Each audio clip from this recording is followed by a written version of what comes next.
Tubewell পাড়ে এই খাবারগুলো সব মিশিয়ে এখন আমরা এই মুরগিগুলোকে পাত্র আছে পাত্রগুলোকে দিচ্ছি আলাদা আলাদা করে। দেখেন পাত্রগুলোকে দেওয়ার পর কীরকম খাওয়া শুরু হয়।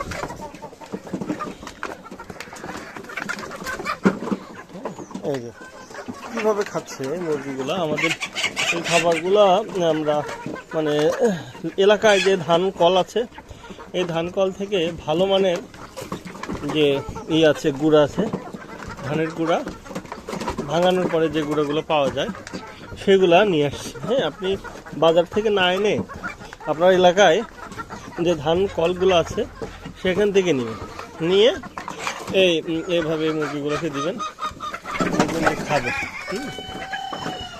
একদম পারফেক্টলি খাবে। দেখা যাক, এই যে মোরগ মুরগি সব এর মধ্যে আছে, সবই এভাবে খাচ্ছে। তো আমরা আপনাদের একটু ভালো করে দেখাই যে কীভাবে আমরা এই খাবারগুলো নিয়ে আসি, আবার কি বলে পানি যেগুলোকে মিক্সড করে এই খাবারগুলো খেতে দিই।